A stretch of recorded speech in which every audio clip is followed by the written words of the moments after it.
Wait பண்ணி பார்த்த படம்.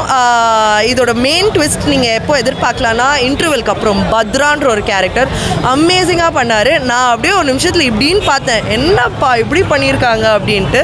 பிகாஸ் அமேசிங்காக இருந்தது அவங்க ஆக்டிங், நம்ம எதிர்பார்த்துருக்க மாட்டோம். ஆனால் சாரி உடச்சிட்டேன், ஆனால் நீங்கள் பாருங்கள், அது வந்து நல்லாயிருக்கும். அண்ட் இந்த படம் டெபியூட் ஆக்டர் பண்ணியிருக்காங்க, ஆனால் டு பி ஆனஸ்ட் அந்த மாதிரி எதுவுமே தெரியல. It look like a very experienced person எடுத்தால் எப்படி இருக்கும் அதே மாதிரி தான் இருந்துச்சு. அண்ட் மியூசிக் சான்ஸே இல்லை, செம்மையாக இருந்தது. எனக்கு லிரிக்ஸ் அண்ட் பாட்டு எல்லாமே அப்படியே பியூட்டிஃபுல்லாக இருந்தது. அண்ட் போர் அடிக்காமல் நம்மளை வந்துட்டு ஃபுல் படம் பார்க்க வச்சாங்க அப்படின்னு சொன்னால் அந்த அங்கங்கே பிஜிஎம்ஸ் இருக்கும்ல, so all that cave very good justice. Acting சூப்பராக இருந்தது. அவர் வந்துட்டு இதுதான் ஃபர்ஸ்ட் டைம் ஆக்சுவலி அவர் இந்த மாதிரி ஒரு ரோல் பண்ணுறது. ஆனால் அது பார்க்குறப்போ அவர் வந்துட்டு பயங்கரமாக தெரிச்சிட்டார், நல்லா இருந்தது. Office to coming soon. Date இன்னும் ரிலீஸ் ஆகல, சீக்கிரம் வந்துடும்.